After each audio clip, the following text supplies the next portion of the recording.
Bien, muchas gracias. Buenas noches a todas y a todos, alumnos, alumnas, profesores, profesoras, personal administrativo. Muchas gracias por esta cálida recepción.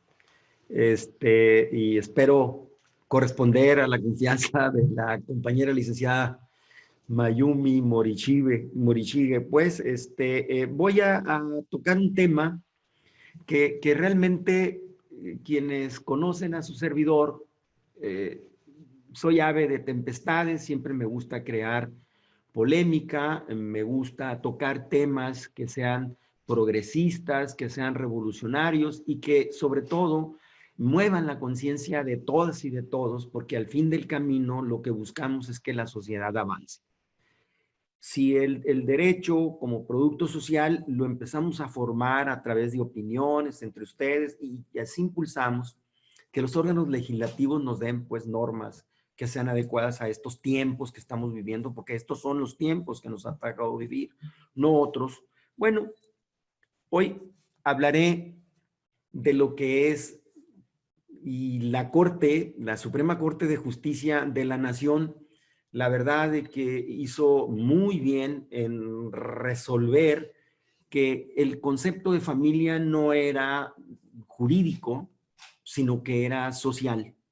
Esto significa pues que conforme va avanzando el aculturamiento en un grupo humano como es la sociedad, lógicamente los modelos, las formas familiares van evolucionando y van cambiando.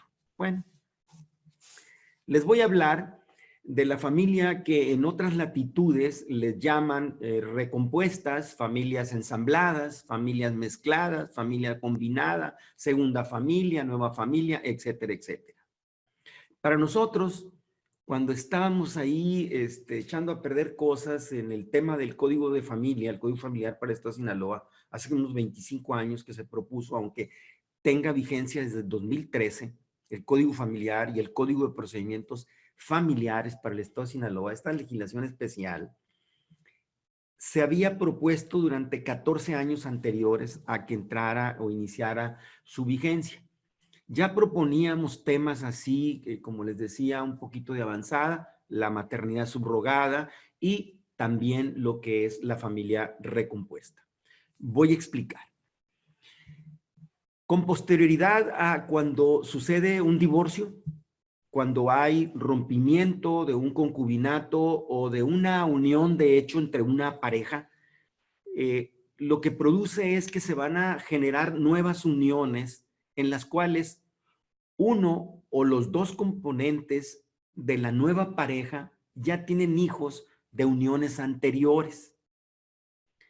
Y así da lugar a que empiecen estos grupos familiares a convivir los niños y las niñas de distintos matrimonios o convivencias, porque hay que decirlo, si acabo de señalar que hay diversas formas de conformación de la familia, pues tengo que hablar no solamente de las cuestiones que están establecidas en razón del matrimonio, sino concubinales, de hecho, etcétera, etcétera. Inclusive hasta llegar, ¿verdad? No solamente las monoparentales, coparentales, sino inclusive hasta las del mismo sexo, porque estos son, lo dije ahorita, los tiempos que nos toca vivir y no otros.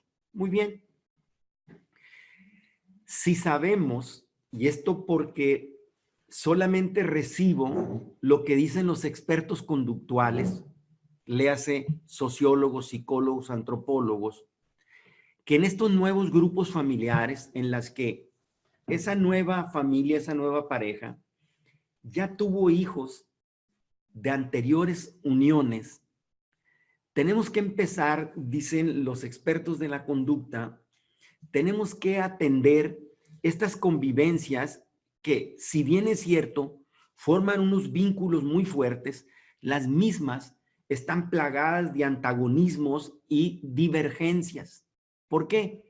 Porque es lógico suponer que si venían siendo socializados en lugares diferentes, lo lógico es pensar que cuando mudas a otros espacios, tienes que dar un espacio, un tiempo para ese acomodamiento y que por supuesto es indispensable para que las cosas marchen en mejor forma.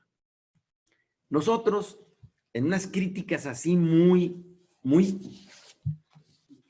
gruesas que le hace su servidor a las normas en el país, es reprobar el silencio escandaloso que tienen las legislaciones para empezar a regular cuáles son los derechos y cuáles son las obligaciones de estos nuevos grupos familiares en los que, les insisto, dicen los expertos sociales que de alguna manera se van a encontrar hogares, ¿verdad?, que están compuestos por el padre o la madre guardadores que se quedaron con la custodia, por ejemplo, en un divorcio o en un rompimiento de una sociedad o un vínculo de hecho que se tenía o concubinal. Hay un hogar ahí donde hay un padre o madre guardador que se queda con los hijos o las hijas en custodia. Luego hay otros hogares en donde convive la nueva pareja con los hijos que ya llevó, ¿verdad?, la persona que tuvo otra unión previa. Y luego tenemos otros hogares donde no solamente hay hijos de uniones anteriores, sino también los hijos que en común crean la nueva pareja, es decir, la familia ensamblada, la familia recompuesta o la nueva familia o la familia mezclada.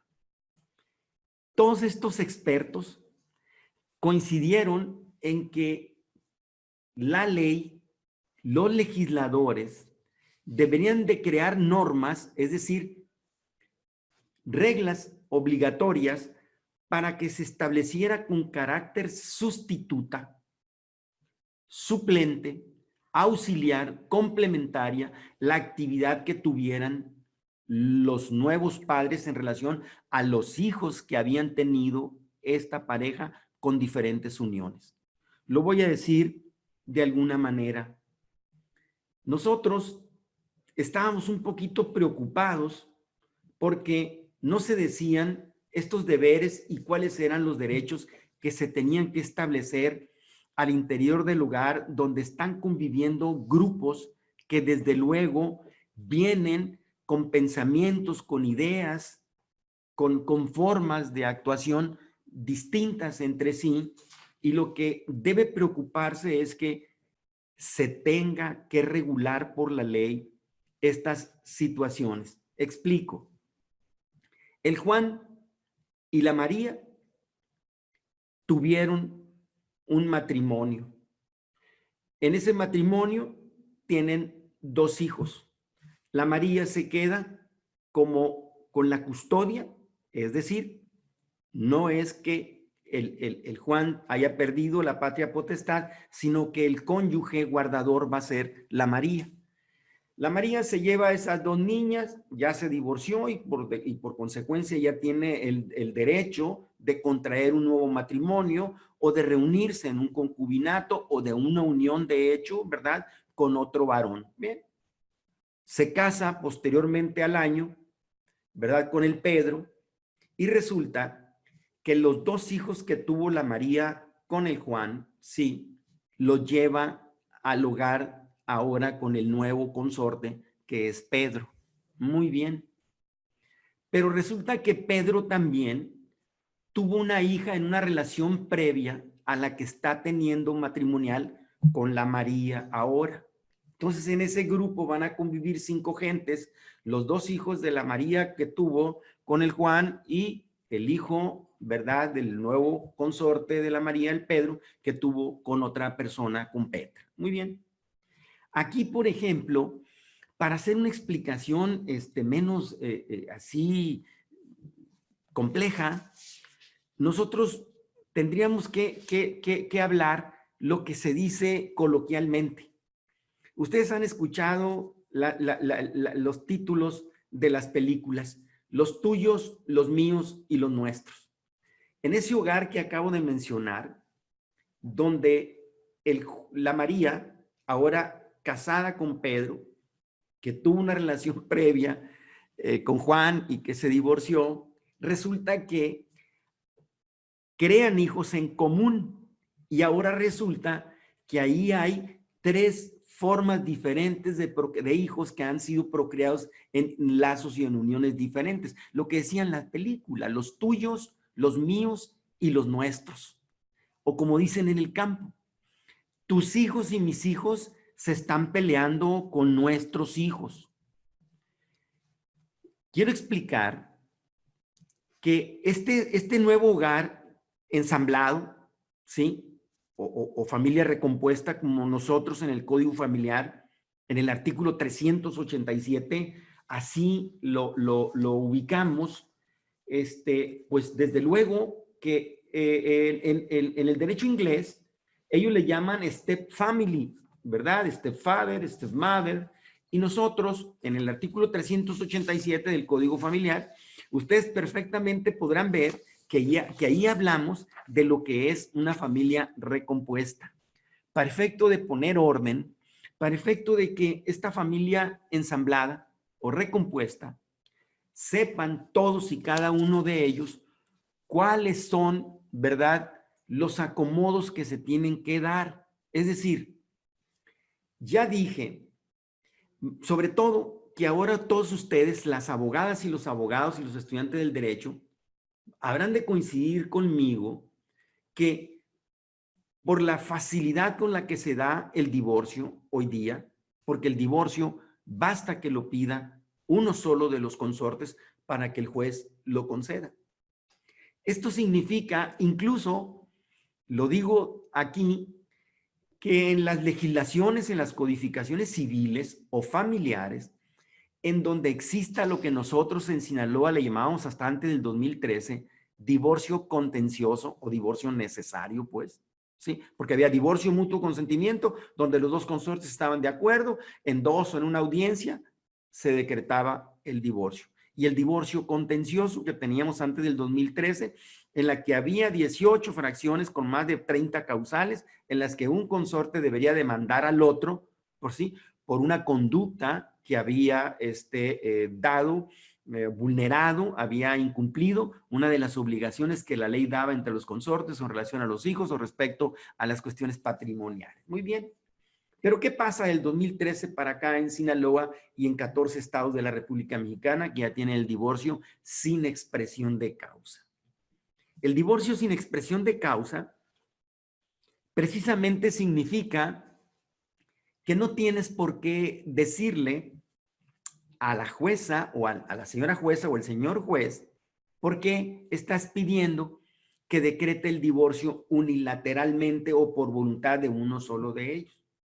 Porque se ha establecido por la Corte que este tipo de divorcio es totalmente constitucional. Esto es de que está dentro de los parámetros, ¿verdad?, en el que, si bien es cierto, lo que se trata de proteger es el libre desarrollo de la personalidad, esto es, la dignidad del ser humano, esto es, que si dos voluntades se requerían para que hubiese matrimonio, pues cuando ya no hay esas dos voluntades coincidiendo, no tiene ninguna razón lógica, ningún objeto que siga subsistiendo un matrimonio en condiciones en lo que único que se despliega así con toda intensidad es la violencia, es el incumplimiento de los deberes que se tiene para los esposos, para los hijos, entre los esposos, entre los hijos y en relación a los bienes. Bien, nosotros ahora, con base en el divorcio unilateral, pues prácticamente va a ser imposible,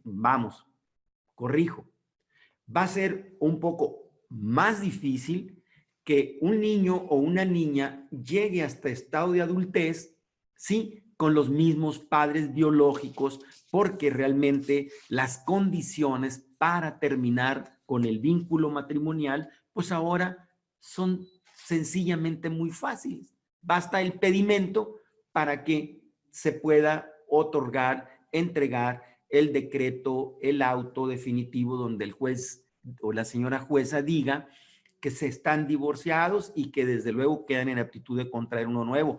E incluso los códigos civiles y familiares de la República Mexicana que todavía traigan el divorcio contencioso en el que hay que acreditar causales, dijo la Corte que es inconstitucional. Es decir, que no le puedes exigir que acredite una causa de divorcio, o aunque no la acredite, el juzgador queda obligado a decretar el divorcio, porque de lo contrario iría contra lo que es el libre desarrollo de la personalidad.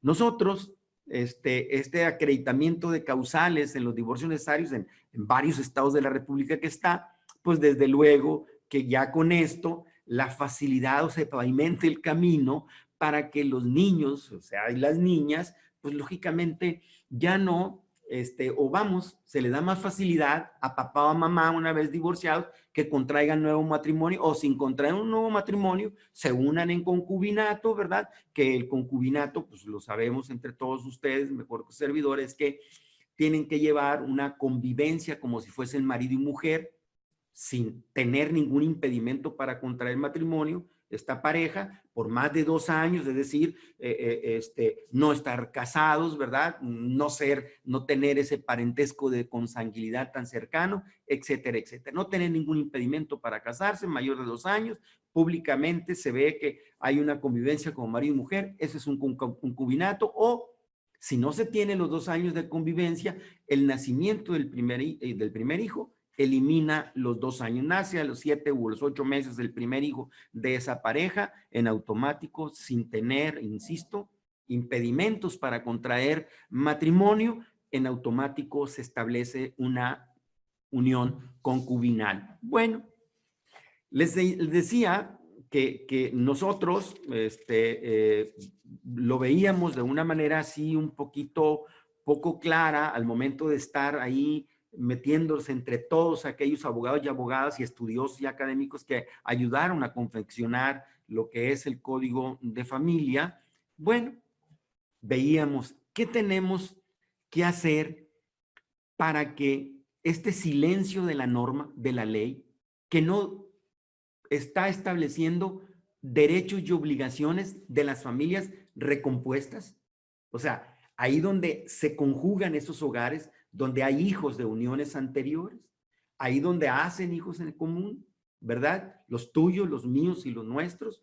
El tema es que como los chicos que están en una casa no tienen el don de la ubicuidad, si el padre biológico del niño que está ahora con el padre social o el padre afín, ahorita lo voy a explicar, vive en Tijuana, el tema es de que quién impone las reglas al interior del lugar, los roles de entrada, de salida de la casa, la cooperación, etcétera, etcétera. La ley en absoluto, los códigos de la República Mexicana, la mayoría del 98%, no dicen absolutamente nada, y me voy a referir a que el 387 del Código Familiar le faltan cuestiones que ahorita en el desarrollo de la plática, espero no cansarlos, porque su servidor es automático, el tema es que lo echen a andar y el problema va a ser pararme. Bueno, les decía que primero, ¿qué hacemos en ese lugar en donde primero las dificultades que tuvieron los niños de un cambio de un domicilio hacia otro? ¿Cuáles son la combinación de los lenguajes, los comportamientos y los modos de vida que cada uno de esos niños y uniones diferentes, sus planes, es decir, sus formas de pensar y de actuar o de querer conseguir las cosas, si no hay ley que lo diga? Toda esta inseguridad crispa y pone tenso a los convivientes. Por eso se hace necesario que las ciencias de la conducta intervinieran para poner un orden en esta familia recompuesta.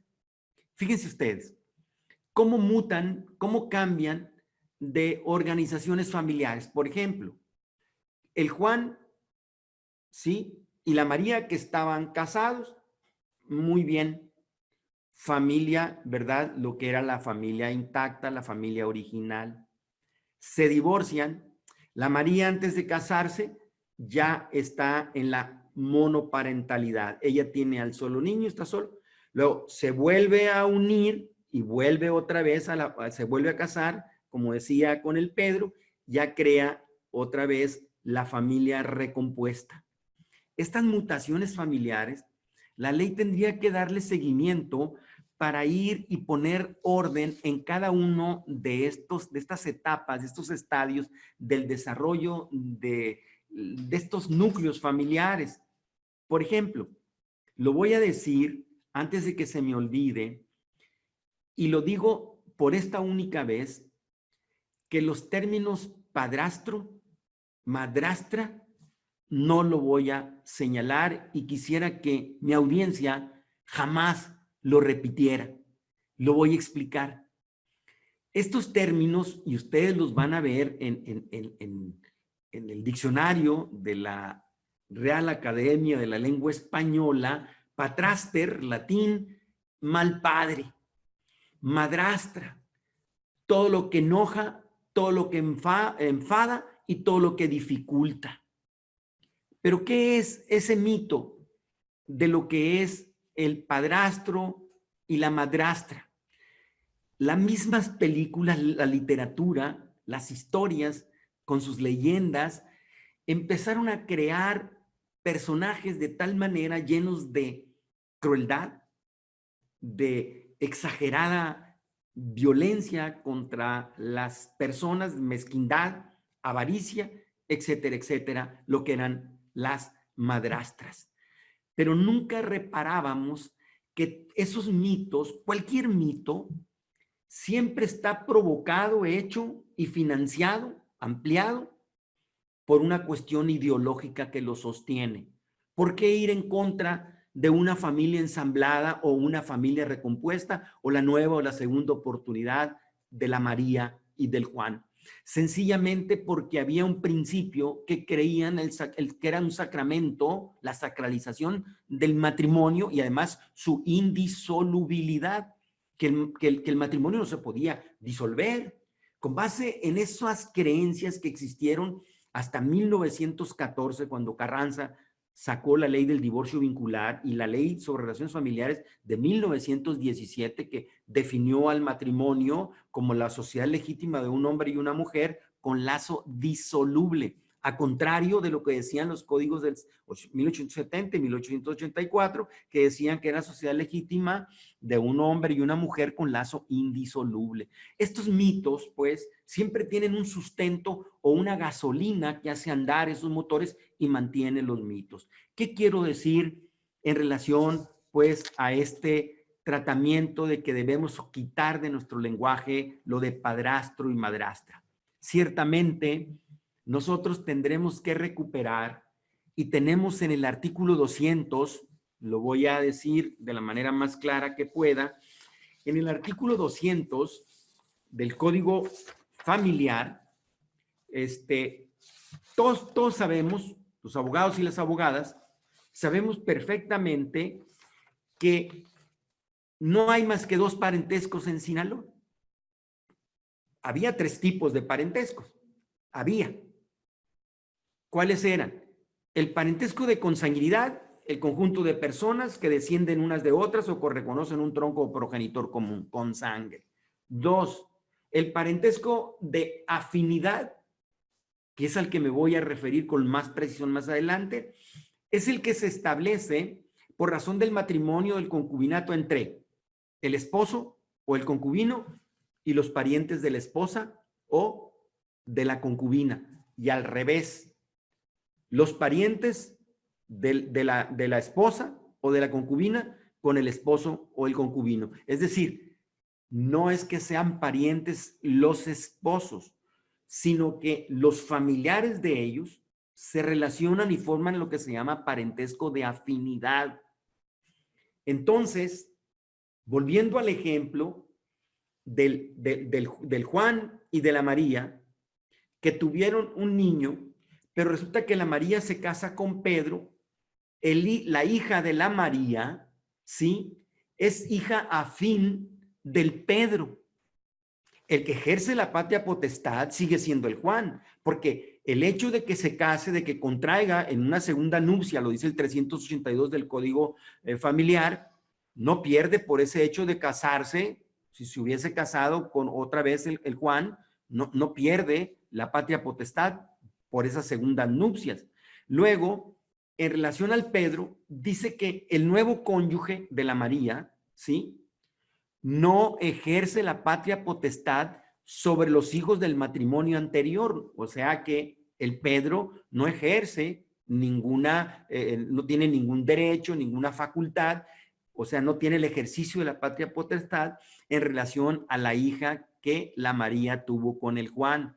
Sin embargo, tenemos que identificar que la niña, la hija del Juan y de la María, ya cuando su madre, la María, está casada con el Pedro, la niña es hija afín del Pedro. Y de allá para acá, en la vuelta de esta carretera, el Pedro es padre afín de la hija de la María que tuvo con el Juan. Entonces, ¿por qué hablar de padrastro, hijastra? O sea, el lenguaje también es disminuyente, es ultrajante, con el lenguaje también hay violencia. Entonces lo que tenemos que empezar nosotros es a corregirnos, que dejemos aquellos mitos, porque incluso habría que empezar a buscar si realmente es cierto que en esos lugares donde la familia ensamblada funciona, habría que ver si ahí no hay afecto, si ahí no hay cuidado, si ahí no se sufre y se ríe con los hijos afines, o también se sabe de sus gustos, de sus inapetencias, se ríe y se llora junto con ellos.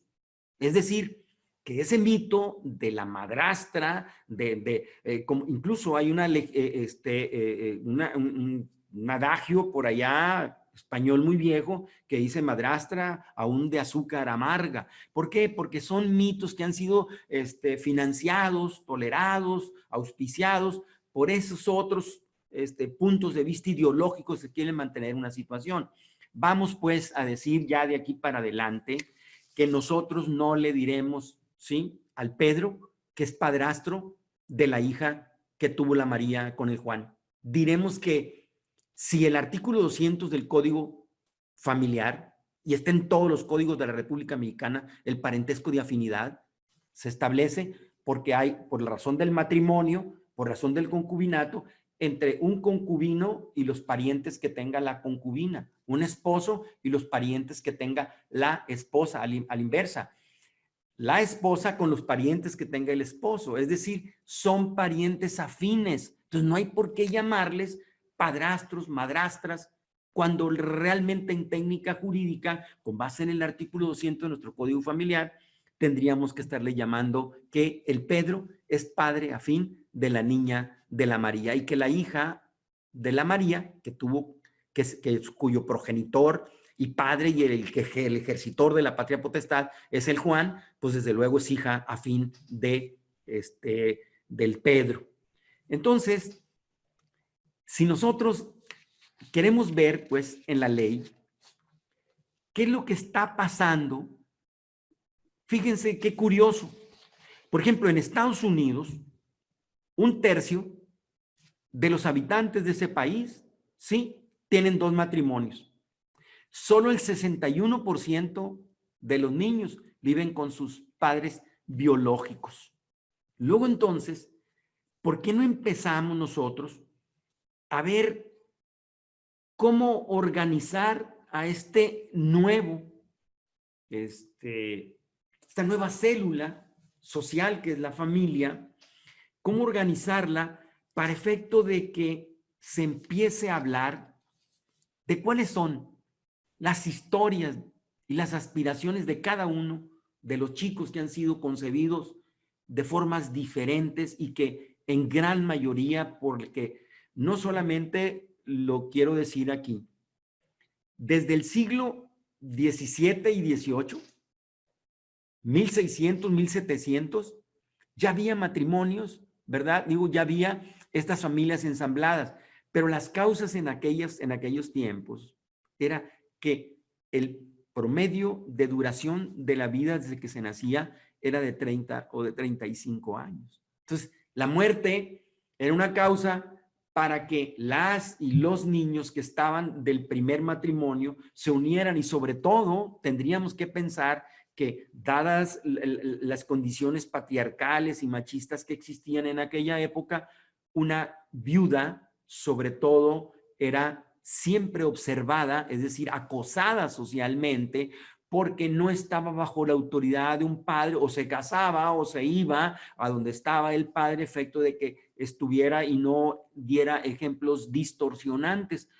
Pero ¿qué es lo que pasa a estas fechas? No es la muerte de alguno de los consortes, sino las grandes transformaciones económicas que producen una miseria absoluta en los hogares de nuestro país. En segundo lugar, las facilidades que hay ahora para obtener el divorcio. Todo esto, pues, como causa generadora de las familias recompuestas o familias ensambladas, tendríamos que empezar a ver, ¿no? Por ejemplo, todos saben de las películas y de lo que escriben los grandes autores de que en Europa, por ejemplo, Francia, Alemania, Holanda, Suecia, pues en los últimos 30 años tienen el 38% ya de familias ensambladas o familias mezcladas o familias combinadas o como le llaman en otros países segundas familias o como le llama el derecho inglés, step family. Muy bien. Las altas tasas de divorcialidad, por ejemplo, a nivel Latinoamérica, Colombia tiene el 55%, ¿sí?, de los matrimonios terminaron en divorcio.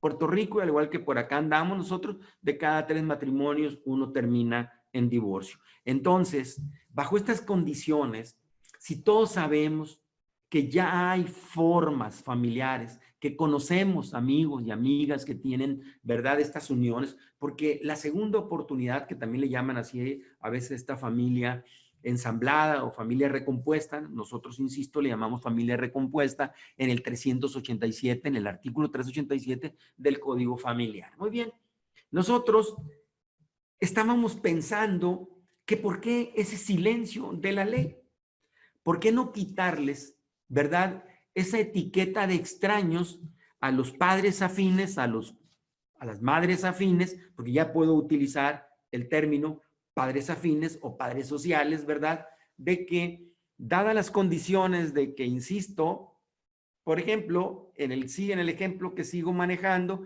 pues fíjate que curiosamente el Juan vive en Tijuana, ¿sí? La María, que está casada con el nuevo consorte, que es Pedro, vive en Culiacán, y entonces la niña, pues vive en Culiacán. El tema es que, si bien es cierto, el Juan ejerce la patria potestad, el tema es que el cuidador, el que está en contacto directo con la niña, es el padre afín llamado Pedro, que es el nuevo esposo de la María.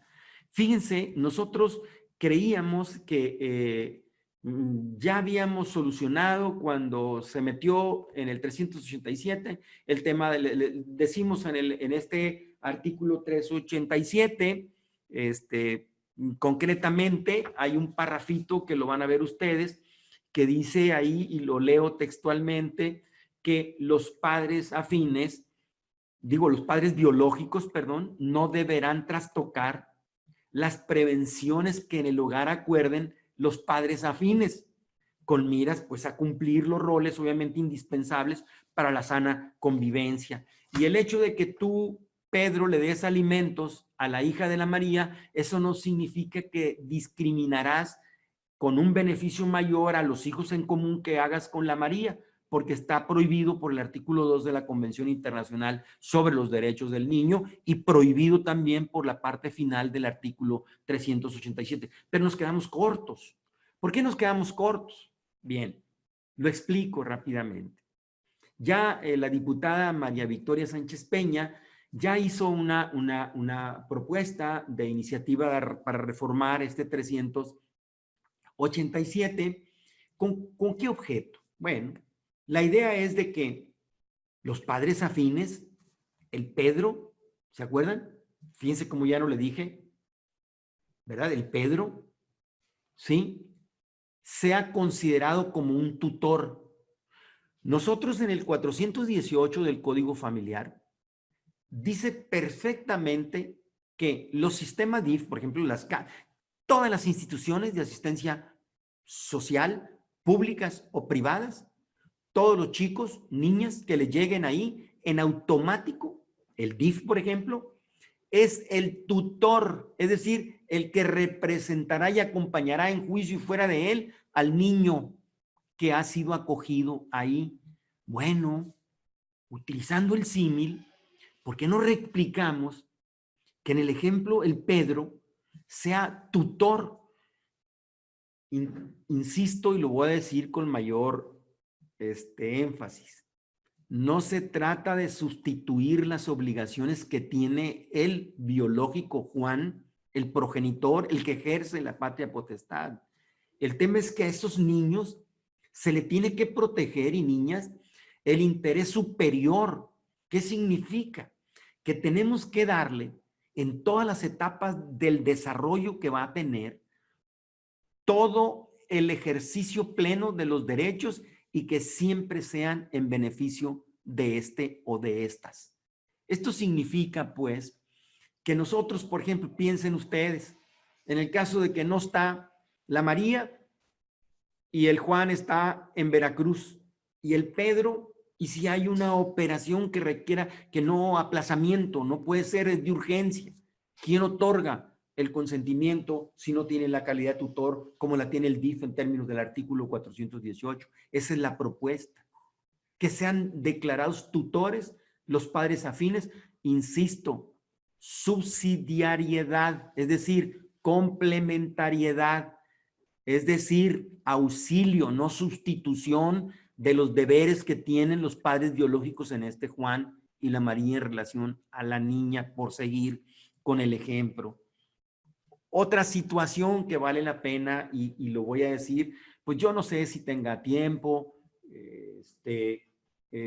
para continuar, pero bueno, mientras no paren esto, y espero, a eso vengo, a escuchar polémica, a escuchar cuestionamientos para que, insisto, mejoremos y avancemos socialmente. Fíjense ustedes que en el artículo 311 del Código Familiar, me voy a ir un poquito al tema de la adopción. En la adopción es lógico suponer que una pareja o una persona sola, porque la regla general es nadie puede ser adoptado por más de una persona. Sin embargo, la excepción que era si es pareja casada, nosotros le metimos si es pareja concubinal, porque es papá y mamá, ¿sí? Sería la excepción. No, pues se ha convertido en regla general. Siempre celar a la pareja, y una viuda hay que casarla, o un soltero o soltera. No, la regla dice que nadie puede ser adoptado por más de una persona. Esa es la regla general. La otra es especial cuando es una pareja. Bueno, a lo que voy. El tema es que solo se pueden adoptar niños y niñas, ¿sí? O sea, personas menores de edad, o si son mayores de edad, necesita que sean incapaces, el 311. Bueno, pero ¿qué sucede? Llegan, platican con el grupo de profesores y gente que estaba ayudando con la cuestión del Código Familiar, y fíjate que ahí hay un doctor que se casó con una señora y las chiquitas tenían 3 y 4 años. Y ahora una se acaba de graduar como una especialidad en medicina, cardióloga, y la otra está a punto de terminar licenciada en comunicaciones, algo así, en relaciones internacionales. Tienen 23 y 22 años respectivamente. El amigo mío, el doctor, las quiere adoptar porque tiene conviviendo con ellas desde que tenían 3 y 4 años. O sea, él es padre afín, fíjense, desde hace casi 20 o 18, 19 años en relación a estas dos adultas que ya una de ellas es profesionista, que es médica, y la otra está a punto de terminar licenciada en Relaciones Internacionales. Pues no permite la ley la adopción. Oye, pues si es que han formado parte de una familia recompuesta, de una familia ensamblada. Entonces, ¿qué es lo que tenemos que hacer? Pues sencillamente se hace una petición al Congreso del Estado que se está discutiendo para que se reforme el artículo 311 y que podrán adoptarse personas mayores de edad cuando hayan estado formando parte de una familia recompuesta. Vamos, le han dicho padre al doctor, ¿sí? Toda la vida, porque bien dijera Miguel de Unamuno, él decía con una claridad, decía que nadie es propiamente hijo de quien lo engendra, se es de quien lo cuida, le da afecto, lo protege, lo socializa y lo lleva al lugar que le corresponde. O como dicen en Bachoco, padre no es el que engendra, sino el que mueve la cuna, el que está meciendo, el que está teniendo un contacto y una interactuación directa. Pues el caso del médico, de 3 y 4 años conviviendo, pues en un caso serían 20 años, 19 años, ustedes saben mejor que yo la cuestión de los números, pues él quiere darle su apellido ya son mayores de edad, ¿por qué no permitir que aquellas niñas que hoy son todas unas adultas y una profesionista a punto de ser, tengan la posibilidad de accesar a todos los beneficios que da la adopción aquí en Sinaloa? Porque la adopción en Sinaloa es una adopción plena. ¿Qué significa? Que es exactamente equiparado un parentesco de consanguinidad. Hagan de cuenta que la adopción es como si hubiese habido una procreación biológica de esas dos niñas de las que les estoy hablando. Aquí no hay adopción simple en Sinaloa. Todo es adopción plena. En la adopción simple, ¿por qué se quitó de Sinaloa la adopción simple? Por una razón. En la adopción simple, rápido, solo formaba parte, ¿sí? El parentesco existía entre adoptantes y adoptado. O sea, que no tenía abuelos, no, nada más era restringido el parentesco en la adopción simple. Luego, en la adopción simple, ¿verdad? En cambio, era parentesco restringido. En la adopción plena es un parentesco de consanguinidad. Hagan de cuenta que lo procreó y ya tiene abuelos, tíos, etcétera, etcétera. En la adopción simple se levantaba un acta de adopción. En la adopción plena que tenemos en Sinaloa y en muchos estados de la República Mexicana, se levanta un acta de nacimiento. La adopción simple era revocable si había ingratitud, si se ponían de acuerdo los que consistieron en la adopción. No. La adopción plena es irrevocable. Todas estas cuestiones, sí, tendríamos que empezar a ver, oye, pues sería interesante que estas hijas del doctor, hijas afines, o el doctor con su calidad de padre afín durante 19 y 20 años, o los años que resulten, pues realmente lo que le falta es que solamente a través de la figura de la adopción se pudiera otorgar, ¿verdad? Que el nombre de estas dos profesionistas se cambiara. Lógicamente, que yo estoy en contra, ¿verdad? Que cómo se forma el nombre aquí en Sinaloa, primero el apellido del varón. Pues eso es una vacilada. Los progenitores tienen que ponerse de acuerdo en el registro civil cuál es el apellido primero que debe ir, si es el de la madre o si es el del padre. Pues eso ya es una época rebasada completamente. Es un derecho que debe tener la madre y el padre ponerse de acuerdo. No, fíjate que no. Puras mujeres y va a desaparecer el apellido. Vamos a ponerle el apellido, o sea, el nombre propio y en primer lugar el apellido de la madre y luego el del padre. No, aquí no, es nombre propio, primer apellido del varón y luego el apellido de la mujer. Bueno, trato de explicar pues que con la familia recompuesta queremos llegar al extremo de que impacte en la cuestión de la adopción para que personas mayores de edad, sin que estén incapacitadas, claro, como requisito que formen parte de una familia recompuesta, pues puedan ser adoptadas como en el caso que les estoy ejemplificando. Les quiero decir que esto nosotros lo habíamos llevado un poquito muy lejos, pero queriendo irnos despacio, decíamos que en la cuestión de los alimentos, ¿sí? En algunos países, por ejemplo, en Inglaterra y en otros países, los padres afines están obligados a dar alimentos, ¿sí? Aquí no.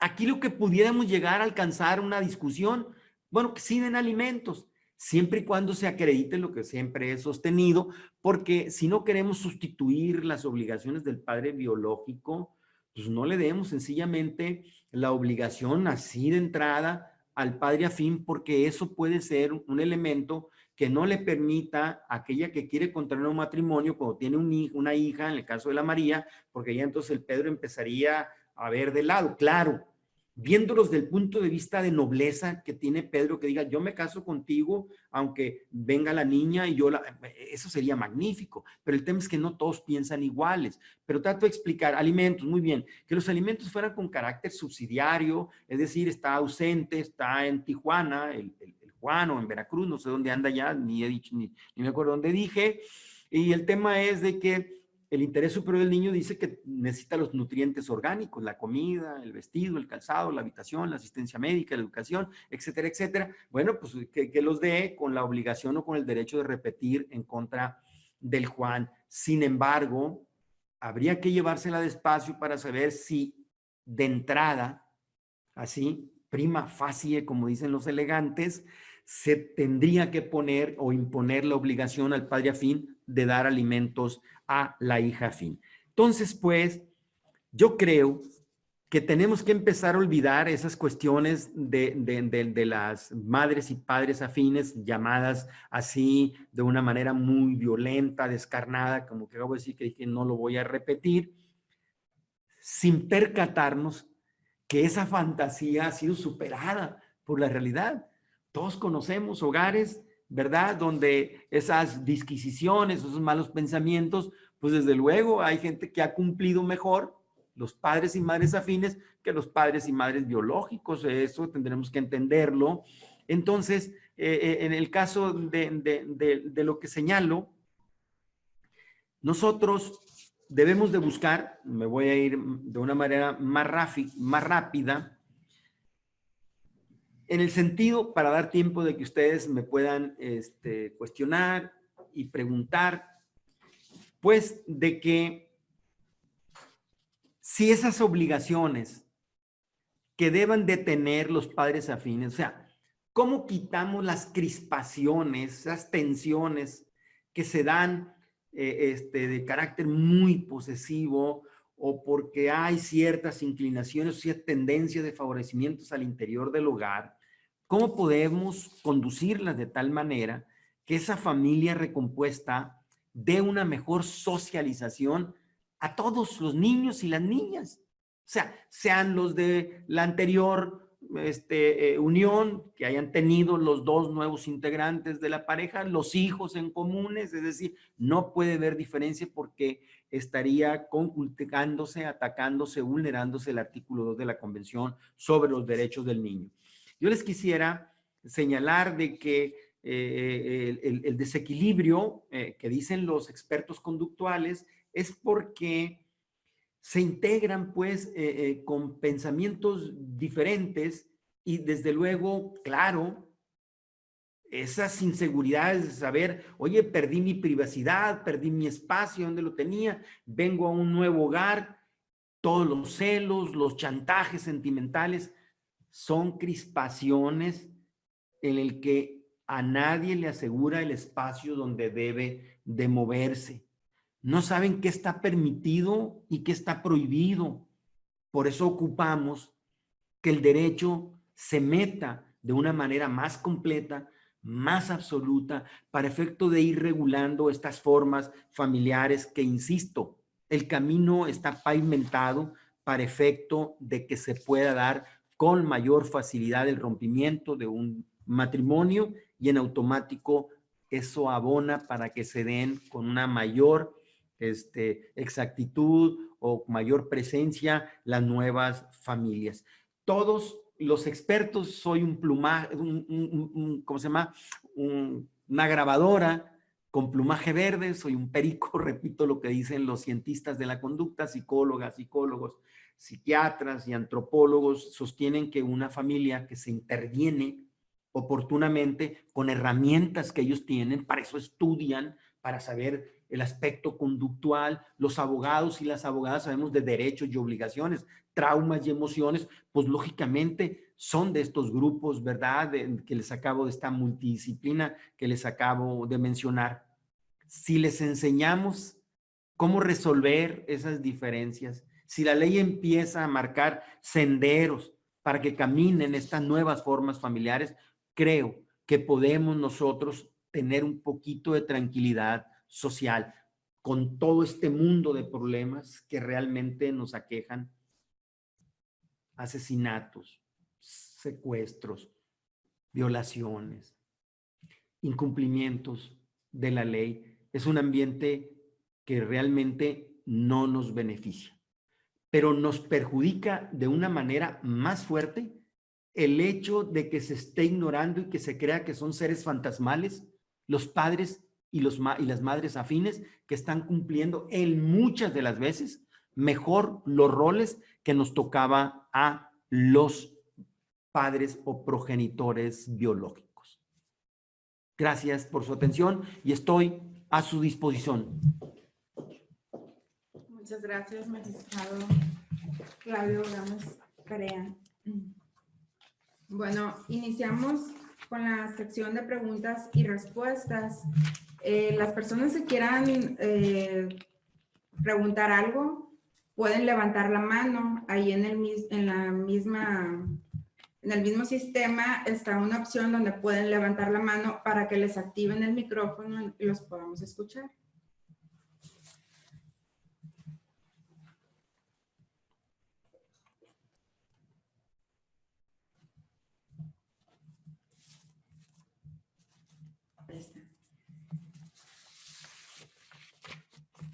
No.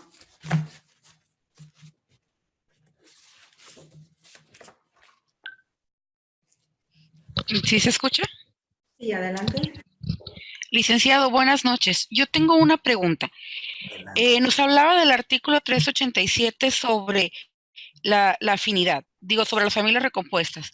Y nos dice que en el artículo 200 se adquiere parentesco por afinidad con los hijos del cónyuge que se contrae en nupcias.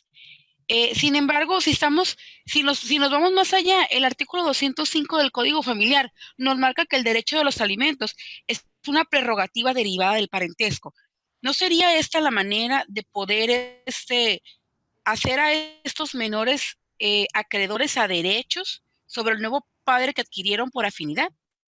Mire, lo que trato, le voy a decir, el parentesco de afinidad resulta una maldición gitana. No tiene derecho a heredar y no tiene derecho a los alimentos. Si usted observa lo que me acaba de señalar en este artículo 200, dice que el derecho de alimentos es una prerrogativa del parentesco.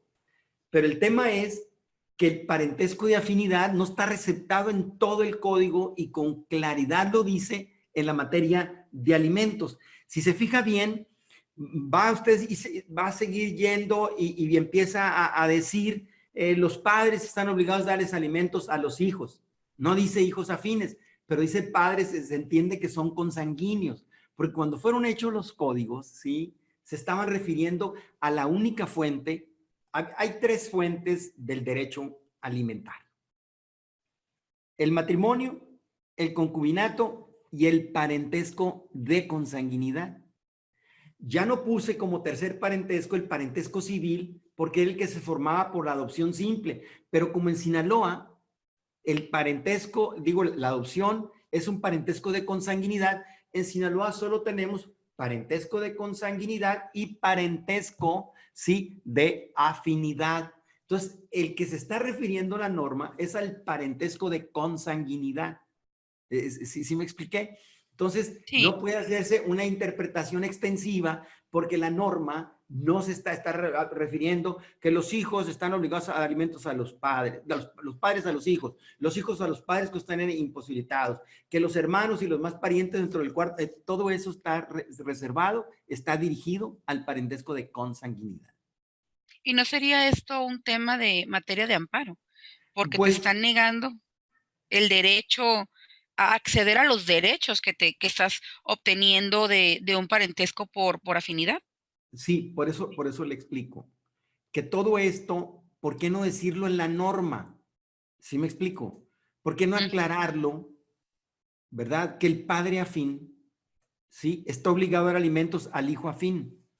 O decir donde dice, por ejemplo, que los padres están obligados, ¿sí?, a darles alimentos a los hijos, ¿sí?, hacer una mención abajo que se refiere tanto a los consanguíneos como a los afines, o decir que el parentesco de consanguinidad y el de afinidad tienen los mismos derechos, ¿verdad?, y las mismas obligaciones. Fíjense, para que no hubiera esas confusiones, nosotros pusimos en el artículo 174 y 179 del Código la cuestión del concubinato y del matrimonio. Es que a través del juicio de amparo podemos ir a decir que por qué la concubina, porque sería discriminatorio con base en el primero constitucional, lo que se está tratando de señalar, de que dice que todas las personas tenemos derecho a gozar de las garantías que otorga la Constitución y los tratados internacionales. Muy bien. Luego abajo, queda prohibido la discriminación, digo, ¿verdad? La negación, suspensión de los derechos y libertades fundamentales, en este caso, por razón de estado civil, por razón de nacionalidad, etcétera, etcétera. Lo que le trato de explicar es de que para evitar esas situaciones, nosotros pusimos con una claridad meridiana. Los derechos y obligaciones que surgen del concubinato son iguales a las del matrimonio y no se presta a interpretaciones. Mire, ahí le va. ¿Por qué cree que en el tema, para que vea que hay cosas que se pueden constitucionalizar, pero hay que ver si están recuperadas en normas internacionales? Mire, todos sabemos que, por ejemplo, si el Juan y el Pedro se quieren casar aquí en Sinaloa, le dice que no el oficial de registro civil, vía amparo, el juez va a ordenar que lo casen. ¿Estamos de acuerdo? ¿Por qué? Porque es discriminación, ¿verdad?, de que parejas, matrimonios igualitarios, matrimonios del mismo sexo, se les impida contra el matrimonio, resuelto además ya por jurisprudencia definida por la Corte. ¿Por qué le digo esto? Bueno, el tema que nosotros queremos establecer es de que mientras no haya esa claridad en la ley, entonces Peña Nieto, ¿qué fue lo que propuso Peña Nieto? Reforma el artículo 4 y dijo, el matrimonio es un derecho que tienen todas las personas, ¿verdad?, mayores de edad con capacidad jurídica plena, y buenas noches. Ya no calificó si es heterosexual, ya lo constitucionalizó. Pero hay veces que constitucionalizando las cosas tendremos que ver si son convencionales, es decir, sí, habría que ver si la Convención Americana sobre los Derechos Humanos, habría que ver si los otros tratados internacionales que suscribe México están acordes con lo que van a hacer. Por eso dicen ahora, es que con esas reformas constitucionales que vamos a hacer, el arraigo, por ejemplo, está en el artículo 16 constitucional, pero está prohibido por la Convención Americana sobre Derechos Humanos. Entonces, es constitucional, pero es inconvencional. Para abajo. Sí, es a lo que voy. Que todos los códigos están permeados, ¿sí?, por lo que es el parentesco de consanguinidad. Y el parentesco de afinidad es una maldición gitana. Ni da derecho a heredar, ni da derecho de alimentos. ¿Okay? Muchas gracias. Muchas gracias. No, buenísima. Esta otra pregunta. Gracias. ¿Perdón? La van a preguntar. Ah, ok. Buenas noches. Soy Isabel. Perdón. Adelante. Adelante. Ok. Mi pregunta es, ¿hasta dónde va a llegar el derecho del padre afín? Porque están proponiendo que se le va a dar un derecho, pero en dado caso de que ese matrimonio fracase nuevamente, le está dando derecho al padre afín que pueda quitarle la patria y custodia de los hijos afines. Eso es otra muy buena pregunta. Si lo legitimamos como tutor, déjeme ver si le entendí, si el padre afín puede demandar al biológico por la pérdida de la patria potestad, es lo que me preguntó, porque me distraje, No. perdóneme. No. Por Perdóneme, ejemplo, adelante. en dado caso de que la relación de la nueva pareja no funcione, de Pedro y de María, Muy bien. le da derecho a Pedro a quitarle los hijos a María, que son hijos afines. En dado caso de que se haga la reforma, que le estás dando derecho como padre. Muy bien. Le dije que por el hecho de que contraiga segundas nupcias, en este caso sería María, el Juan no pierde la patria potestad. El tema es de que si le diéramos la calidad de tutor, al Pedro, el Pedro en representación y en protección de la niña, la hija de María, pudiera demandar por la pérdida de la patria potestad, pero por el abandono, va a demandar al Juan que está en Veracruz y que no ha pagado alimentos por más de 3 meses, habiendo una sentencia que establece el monto de la pensión alimentaria. Si fuera tutor y no quisiera hacerlo, la María, porque a veces son cuestiones de que cuando hay intereses encontrados, intereses opuestos, la María no quiere, se le nombra un tutor especial. Entonces, si le damos lo que estamos pidiendo, que como lo dice el 418, así como el sistema DIF y todas las instituciones de asistencia social son tutores de los niños acogidos, así le deberíamos hacer una parte del 418, ponerlo para que los padres afines, en este caso, el caso de Pedro, pudiera perfectamente actuar como un tutor, un tutor, protector. Entonces, estaría legitimado, el juez o la señora jueza lo tendría que legitimar para efecto de decir, vengo a demandar, ¿verdad? Inclusive antes que los abuelos, porque a lo mejor tampoco los abuelos, los papás de María quieren demandar por la amistad que tuvieron con el Juan, pues ¿sabes qué? Lo puede hacer el Pedro. Pero ahorita, como están las cosas, no tiene legitimación. Entonces, nada más le daría el derecho de quitarle el derecho a Juan porque no está cumpliendo como corresponde con los alimentos de los niños. Sí, nada o a más la María, sería hasta ahí, o a la María, cualquiera de o a la los María, dos. así es. Y en dado caso de que muera María y que Pedro se quiera quedar con los niños, podría. No, porque le insisto, acuérdese bien que la patria potestad se ejerce por ambos padres. Y hay un problema ahí que dicen que en caso de separación, en el caso de divorcios, la mujer hasta los 12 años tiene el derecho de quedarse, lo cual yo siempre he juzgado que es totalmente contrario a lo que decía nuestra compañera ahorita. Pues es tan hermoso el derecho constitucional, el amparo, de que, pero es que la custodia no puede estar sexuada.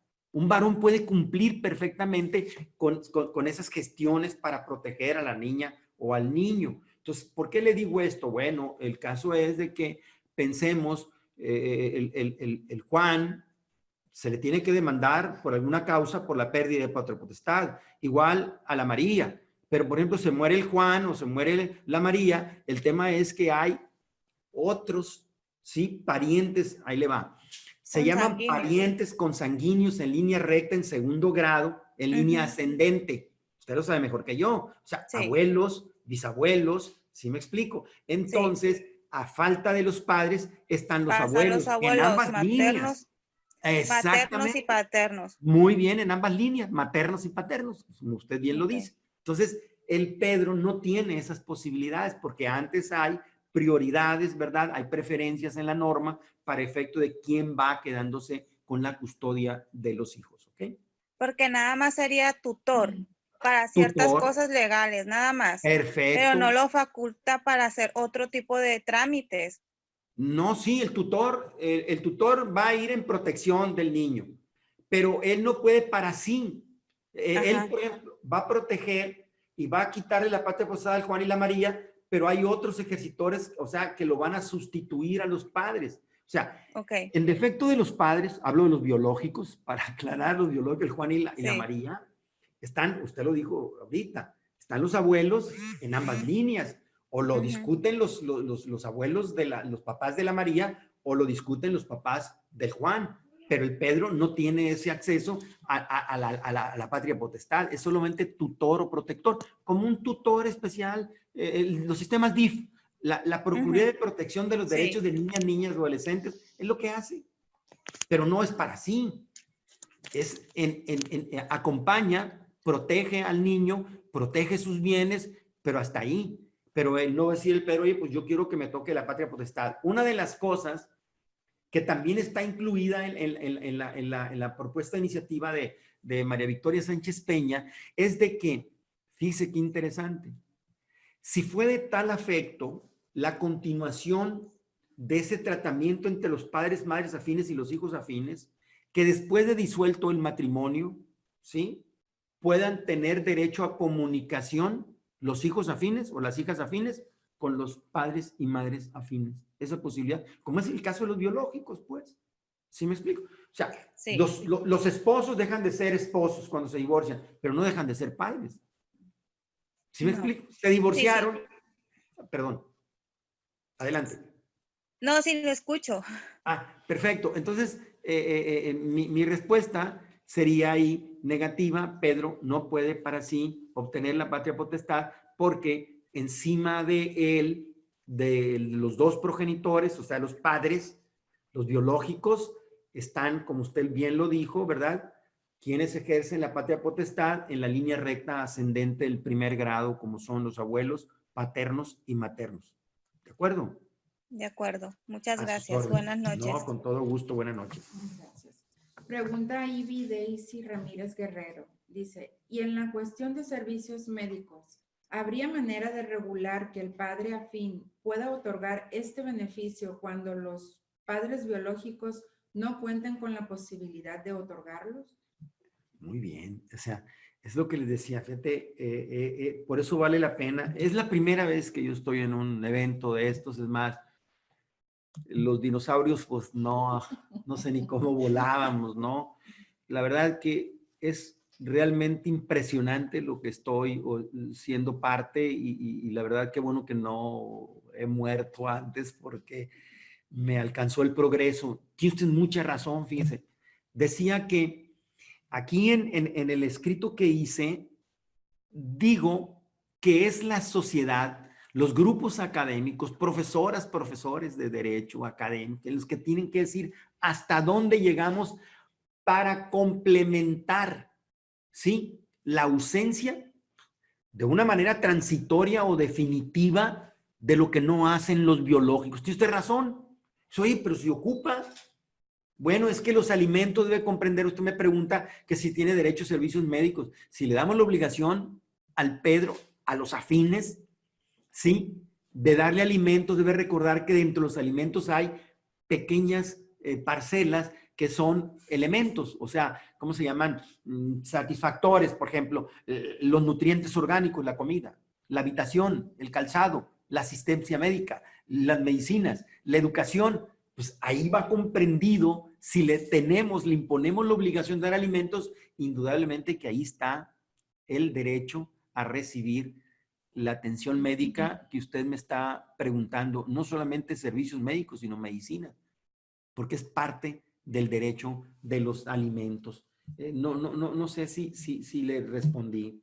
Si quiere, si me permite leer el 206, se lo digo, dice, los alimentos comprenden la comida, el vestido, la habitación, el sano esparcimiento, la asistencia médica y hospitalaria en caso de enfermedad, además de los gastos necesarios para la educación del alimentista, para proponer hacer un oficio, arte o profesión, etcétera, etcétera.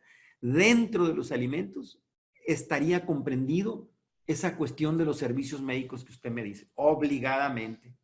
Incluso en el Seguro Social o en el ISSSTE sería una buena discusión ahorita que la compañera que sabe Amparo ahorita me dijo, y es correcto, discutiríamos. No querían antes poner a las concubinas, no eran puras casadas. Si era el estado de gracia, era lo que resolvía toda la problemática, era la única forma, porque creen que los códigos han avanzado. Antes solo se permitía que la pareja, a la excepción a la regla de la adopción, fuera nada más pareja casada. ¿Qué quieren con los casados? Es que hay papá y mamá. Bueno, los concubinos también son papá y mamá. Pues vamos a dárselos, o sea, sin discriminar. Entonces, qué emocionante sería que llegáramos a una discusión entre todas y todos, ¿sí? Hasta saber cómo llegar al máximo de las obligaciones. Obviamente, si algún derecho tiene la patria potestad, que tiene poquísimos, yo no los veo, ¿sí? Para efecto de que al padre afín se le impusiera el derecho, la obligación, perdón, de pagar alimentos. Pero déjeme decirle, en la cuestión de los alimentos, ¿sí? ¿Cuál sería la ventaja para el Pedro? Decirle, Pedro, es que espérate, si tú diste alimentos a tu hija afín, resulta que cuando tú caigas en desgracia, los alimentos tienen una regla que se llama de la reciprocidad. El derecho romano decía, doy para que des, hago para que hagas. Dice el 209, la obligación de dar alimentos es recíproca. El que los da tiene a su vez el derecho de recibirlos. O sea, Pedro, no, que eso no sirva de obstáculo para que te cases con María, ¿sí? Porque a lo mejor a futuro, ¿quién te asegura que vas a estar? Pues le vas a poder demandar alimentos a la hija de la María. O sea, estas son las cosas que les dije de inicio que tenemos que discutir entre todos para mejorar el derecho y que de una vez por todas digamos que ahí están presentes y que no son fantasmas los padres y las madres afines. Muchas gracias. José González, ¿qué estatus guarda la iniciativa de reforma del Código Familiar en el artículo 418 que mencionó para otorgar al padre afín la posible tutoría? Muy bien, con mucho gusto. Fue presentada por ahí por junio del año pasado, pero parece ser pues de que tendríamos que tener estos diálogos, estas pláticas, porque son figuras novedosas. Ustedes busquen los códigos civiles y familiares del país y díganme cuáles tienen la familia recompuesta. Pues no. Entonces es un tema que ellos, es como el caso de la maternidad subrogada. Le preguntaron a unas ternuritas, a unas diputadas, oye, la maternidad, no, pues hay que quitarla. Oye, pero si no saben ni de qué se trata. No saben ni de qué se trata. Entonces, ese es el tema, que a veces se desconoce el tema por más argumentación, por más exposición de motivos amplios, con contenido jurídico y social, y todavía nutrido por la multidisciplina que les digo, los sociólogos, psiquiatras, los antropólogos y sobre todo esta gente que tiene también participación en el trabajo social, se les da todo, pero no, pues padres, ¿qué? ¿Cómo no? Pues que el matrimonio, ¿sí? Trato de explicar lo que usted me pregunta, ¿sí? ¿Cuál es el avance? Va a decir, pero ¿sabe una cosa? Es que nosotros no tenemos que ver la cuestión del tiempo. El Código Familiar lo estuvimos presentando 14 años al Congreso del Estado. 14 años el Código Familiar. ¿Sí? Hasta el 15º año fue aprobado, que fue el 2013. O sea, esto es cuestión de que esté en el ánimo de todas y de todos, reconocer que hay figuras familiares que ya dijo la Corte, hombre, no nada más las que están por la cuestión del matrimonio. Pero vamos, se vuelve a casar y fíjense qué curioso, y se lo digo aquí clarito a usted, compañero, que me pregunta eso. Fíjense, para efectos del primer matrimonio, está clarito en la ley todos los derechos y todas las obligaciones. Pero no así para el segundo y para el tercero. ¿Qué es lo que estamos discutiendo? Oye, si se casó, es familia recompuesta, pues vamos a entrarle, así como lo tienes para el primer matrimonio, pues vamos a los siguientes. Entonces, a mí me parece claro, sí es importante de que nosotros empecemos a buscar que ese 418, así como le decimos a los sistemas DIF, si me permiten, para efecto de que no vean de que a mis alumnos que torturé durante 34 años, que afortunadamente me corrieron ellos, fíjense que yo les decía, dice la ley. ¿Por qué? Porque yo no me responsabilizo, dice la ley. Le leo lo que dice el 418. La ley coloca a los expósitos y abandonados. O sea, oye, estos cuates que hicieron el código están locos. No, es que son dos cosas diferentes. Un expósito, un niño expósito, es un niño que no se sabe su origen, no se sabe quiénes son sus padres.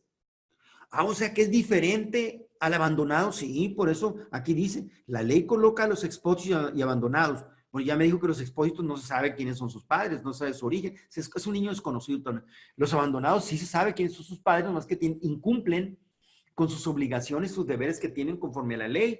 Entonces son dos, sí, son dos López diferentes. Estos niños, dice, los expósitos y abandonados,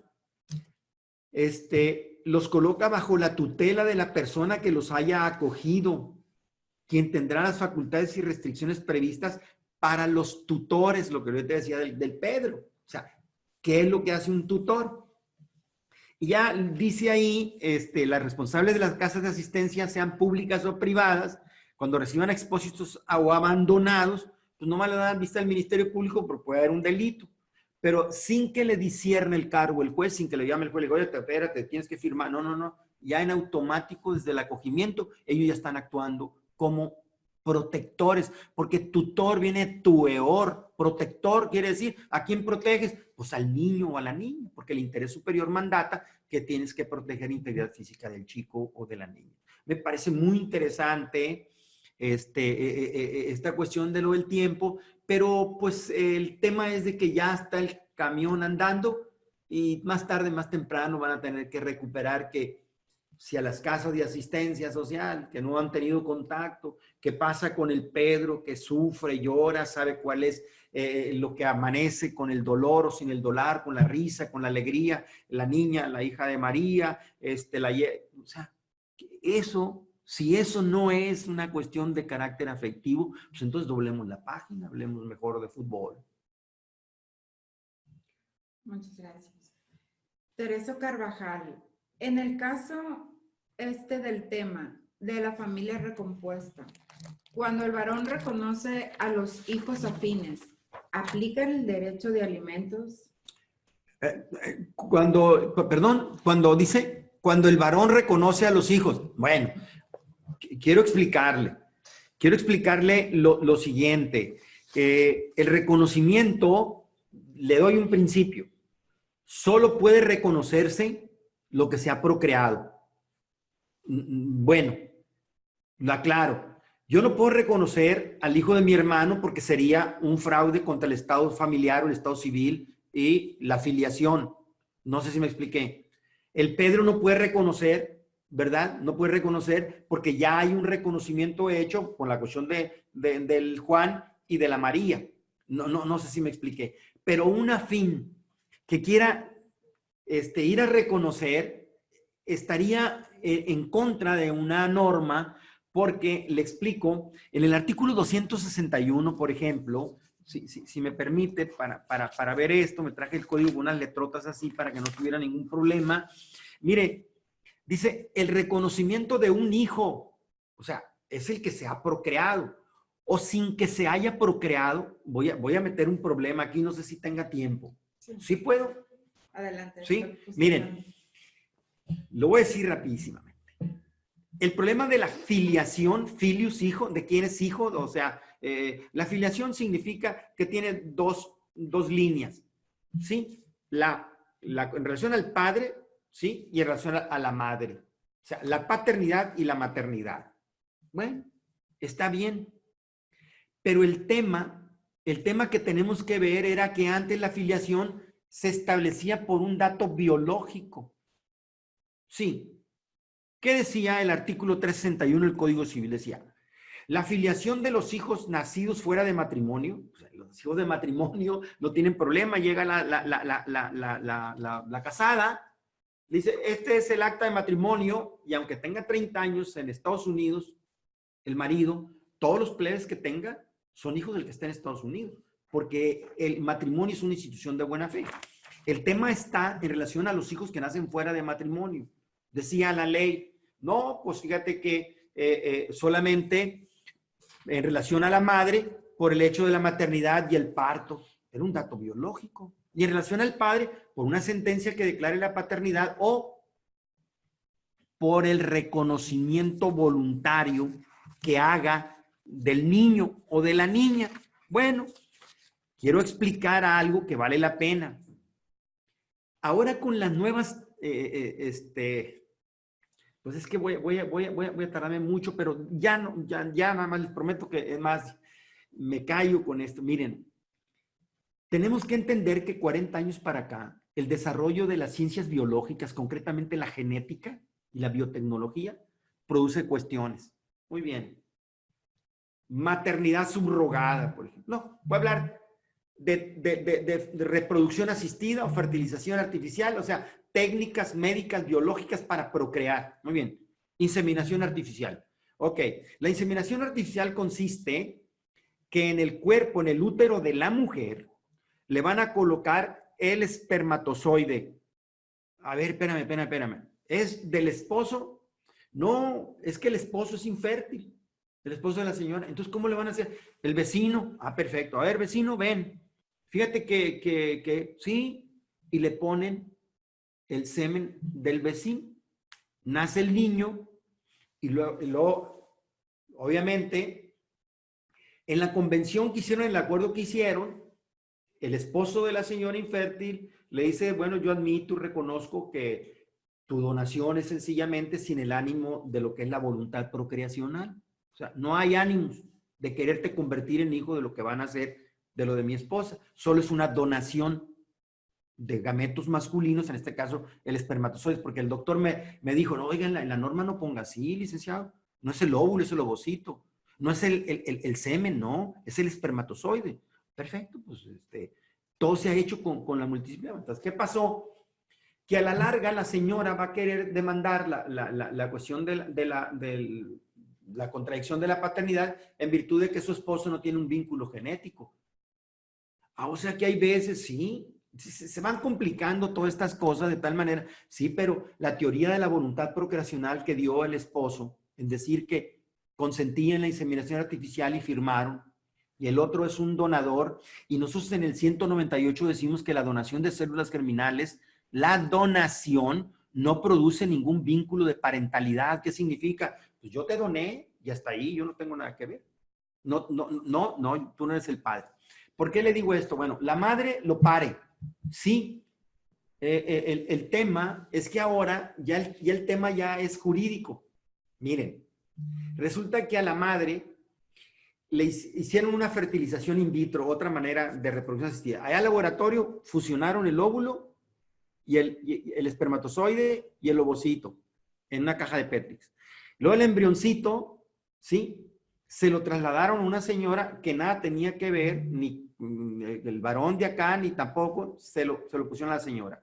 La señora a los 9 meses se lo entrega, ¿sí? A los que son dueños o los que tenían dueños, los dueños o los que de cuyas personas eran el ovocito y el espermatozoide. Entonces, si supusiéramos lo que decía la norma todavía, que por el hecho del alumbramiento, o sea, el parto, el vientre, sigue la filiación. Es madre quien lo pare. No, ahora ya no.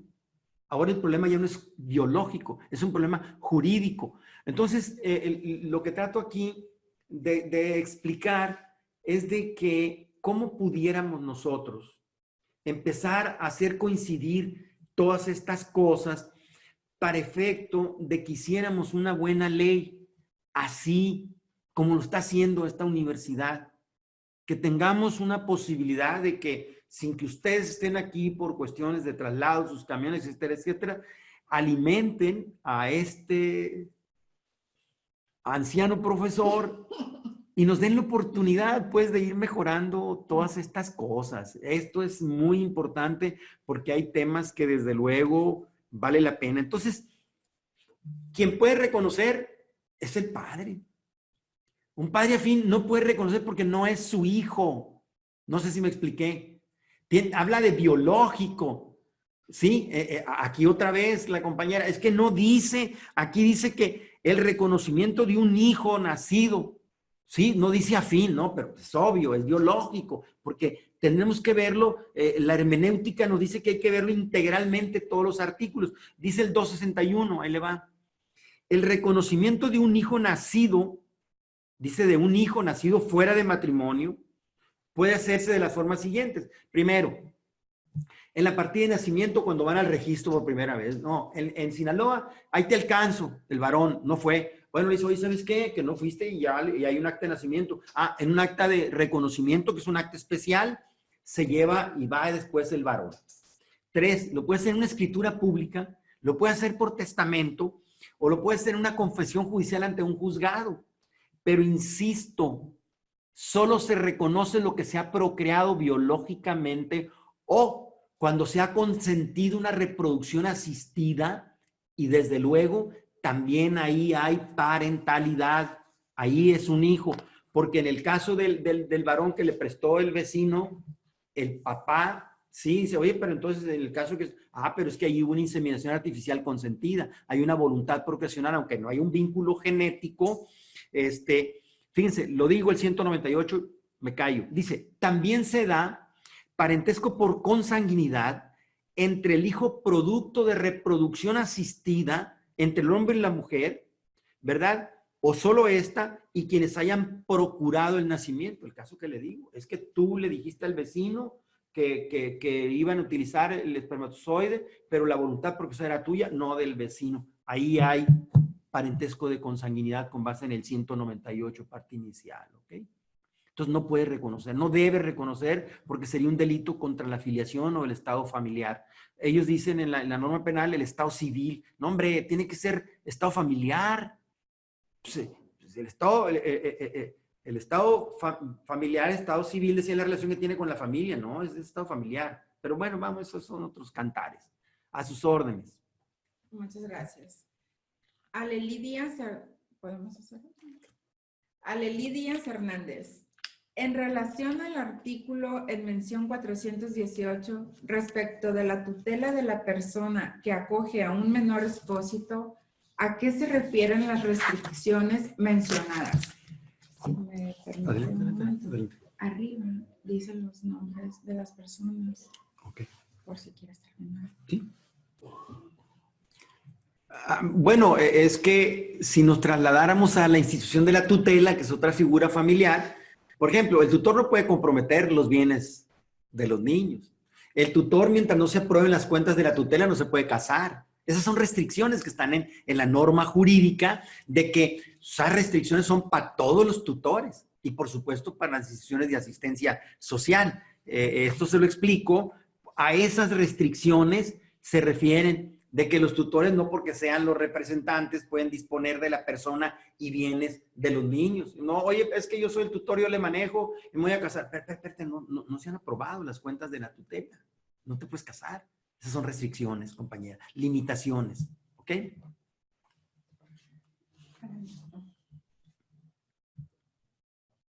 ¿Qué apoyo, también pregunta Leli, qué apoyo se tiene por parte de las autoridades o protección de la ley a las personas que acogen a un menor expósito sin que se les sea retirado? Ahí termina. Sin que les sea retirado. Falta.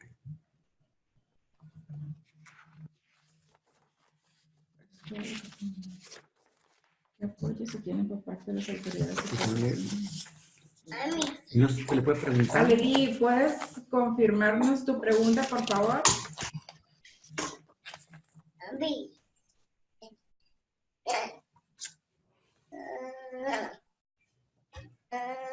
Aleli, te estamos escuchando.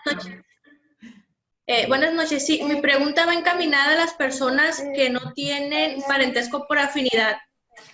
Más que nada a personas, en este caso, que por alguna razón les fue entregado o puesto a disposición un menor.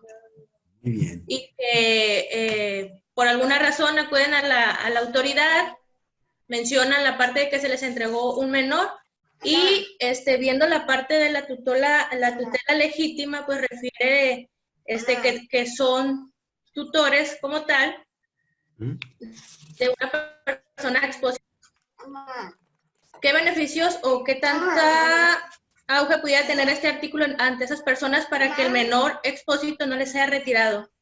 Sí, lo voy a decir. Lo voy a decir con mucho gusto. Es que el tema se llama acogimiento, pues, o sea, cuando una persona, se han fijado que por cuestiones en el caso de amistades muy cercanas se vienen quedando con los niños o las niñas durante mucho tiempo, ¿no? En el caso del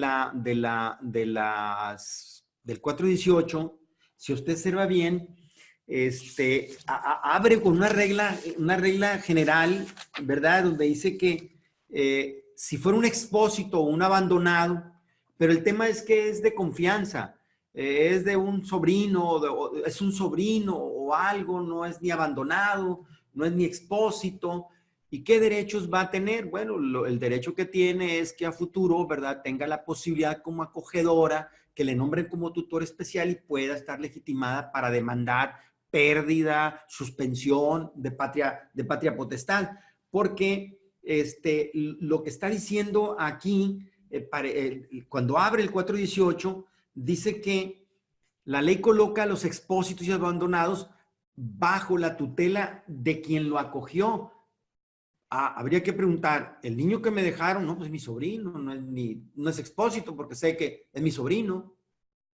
No es abandonado, sino aquí de ayuda extra o lo de crianza, como se dice. Bueno, son derechos totalmente que pueden darle una posibilidad de una tutoría especial, pero hasta ahí para demandar a quienes tengan, ¿verdad? Si es una persona que es abandonada, pues sabe quiénes son sus padres, pues hay que ir en contra de los padres. Muy bien. ¿Le parece que terminamos con la pregunta de Mario Rivera? Demanda. Muy bien. Adelante, Mario.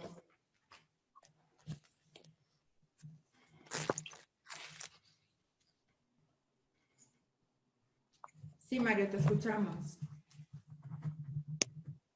Sí, buenas noches. Adelante. Está silenciado el micrófono.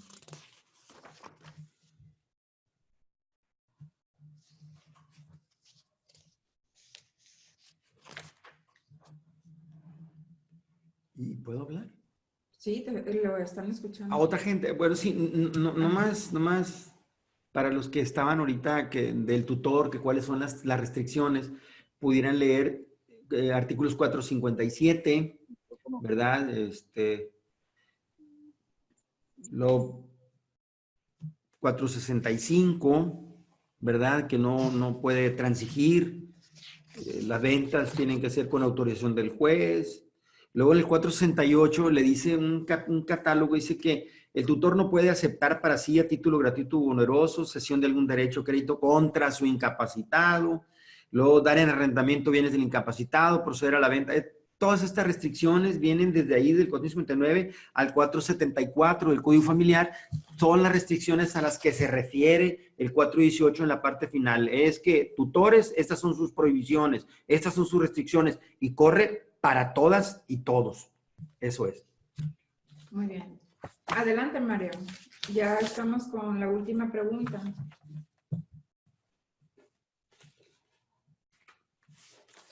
Se arrepintió. No, es que está en silencio el micrófono. Mario, si gustas, no le muevas al micro. Aquí te lo van a mover. Ya, adelante. Ok, buenas noches. Bueno. Mire, una pregunta. Adelante. En el caso de una pareja que no concretaron el matrimonio, pero tuvieron un hijo, y la madre de este hijo no informó al padre, sino hasta después de 20 años. Ahí, ¿qué delitos está cometiendo la madre? Y si el padre tiene todavía derecho a reconocer la paternidad de ese hijo.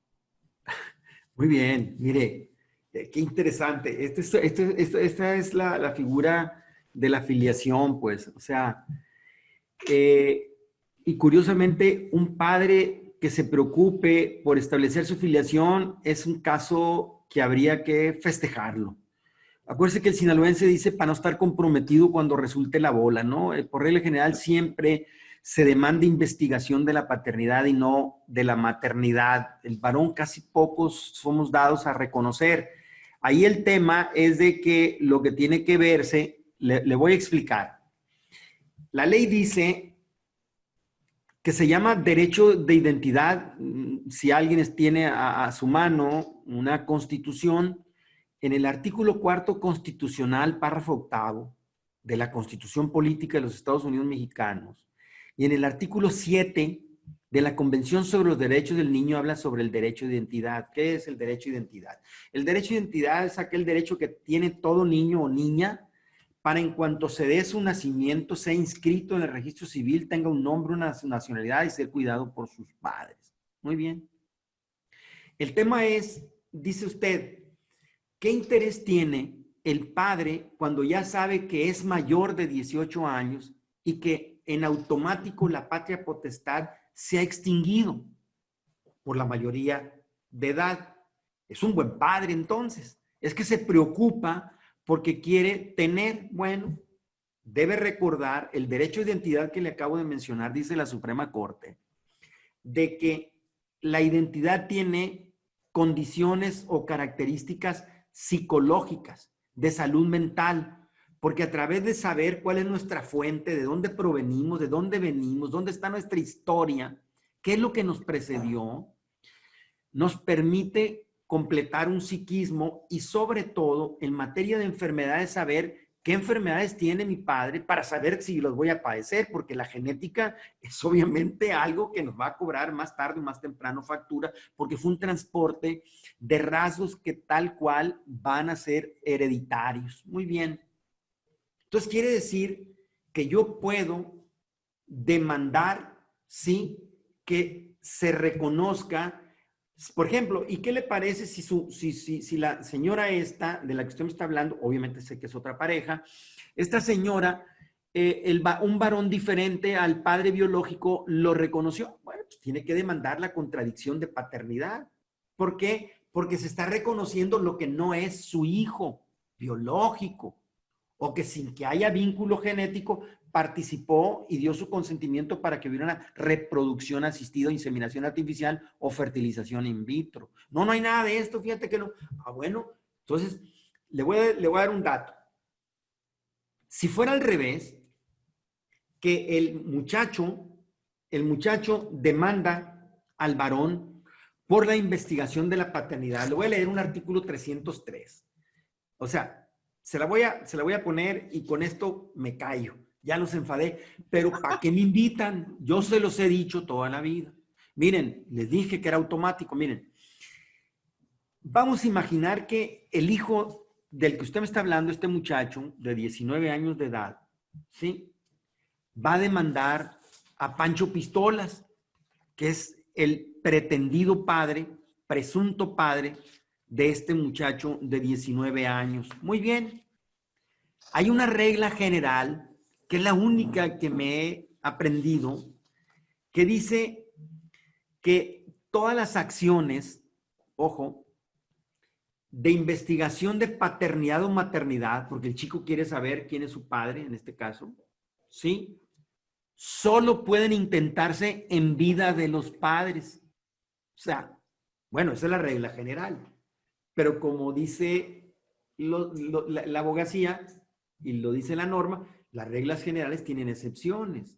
Bueno, dice que si los padres ya hubiesen fallecido, pero el chico este era menor de 18 años, menor de edad, este muchacho va a tener 4 años más de su mayoría de edad, o sea, hasta los 22, así lo dice el 303, hasta los 22, y a efecto de que no le prescriba, no se pierda, no perezca su derecho a saber quién es su padre, hasta los 22 años tiene derecho a demandar la investigación de la paternidad.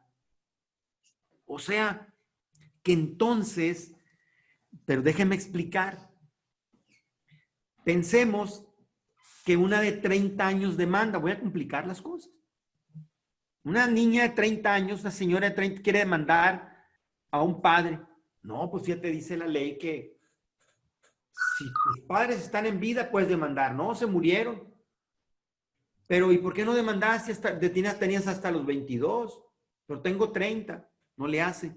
Nosotros pusimos una excepción en el Código Familiar. La de 30 años, ahorita le hablé que tenía hasta 22 años, va a demandar, pero solo va a dar mérito, o sea, ¿qué es lo que va a resolver el juzgado? Va a decir que esta niña es hija del Pancho Pistolas, perdón, y va a demandar al Pancho Pistolas. Muy bien. Sin embargo, el Código Familiar se quedó rezagado y dijo, no tiene ningún derecho a lo que establece el artículo 308, ni alimentos, ni herencia, es decir, solo para que conozca su identidad, su vínculo, su fuente de vida y lo que es, de dónde procede. Sin embargo, La Corte ha avanzado en estos últimos 2, 3 años y ha sacado tesis de que la de 30 años sí pudiera tener derecho a alimentos si sus condiciones lo exigen. O sea que Sinaloa, el Código Familiar, no demandaste a los 22, pero si demandaste hasta los 22 tienes derecho a todo, herencia, alimentos, etcétera, etcétera. Demandaste después de los 22, no tienes derecho más que a saber tu derecho de identidad, de dónde vienes, para efecto de enfermedades, para efecto de saber cuál exactamente. Sin embargo, la Corte en tesis aisladas, 2 de ellas ha dicho que sí puede, hay casos, ¿verdad?, en los que sí pudiera tener acceso a los alimentos. Entonces, vea todas las cuestiones de lo que es la investigación de la filiación, en este caso de la paternidad. Entonces, pero es que el Pancho Pistolas, porque es un hombre bueno, noble, quiere demandar, pues puede demandar. Puede demandar. El tema es que establecida la filiación, ojo, le pueden demandar, digo, le pueden condenar al pago de alimentos retroactivos al nacimiento, no a la presentación de la demanda de investigación de la filiación en relación a este muchacho de 19 años. Y una vez hecho, pues quedas obligado a pagar alimentos con carácter retroactivo hasta el nacimiento de ese muchacho de 19 años. Ojo. Muchas gracias. Agradecemos la contribución en el conocimiento de la comunidad universitaria de licenciatura en Derecho. De manera significativa, hacemos la entrega del presente reconocimiento a nombre de nuestra rectora, la doctora María Guadalupe Ibarra Ceseña, y el director general de la unidad virtual, doctor José Emilio Sánchez García. Muchas gracias. Textual. Gracias. Gracias. ¿Nos paramos o no? Sí. La Universidad Autónoma Indígena de México otorga el presente reconocimiento al magistrado Claudio Raimundo Gámez Perea por haber impartido la conferencia magistral Familia Recompuesta, llevada a cabo el día 7 de febrero de 2020, realizada mediante el sistema de videoconferencia de la unidad virtual. Los Mochis, Ahome, Sinaloa, febrero de 2020. Atentamente, toda la gente, todos los pueblos. Doctora María Guadalupe Ibarra Ceseña, rectora, y doctor José Emilio García, director general de la unidad virtual. Muchas gracias. Gracias, hermano. Un placer. Gracias, doctor, qué amable, ¿eh? Hombre, son muy gentiles. Si me permite, nos comenta Jesús Alejandro Pérez de Reyesa. Muchas gracias por su tiempo hacia nosotros. Esperemos nos pueda enriquecer con sus conocimientos. Muchas gracias a todos. Buenas noches. Buenas noches a todos. A todos y a todas. Buenas noches.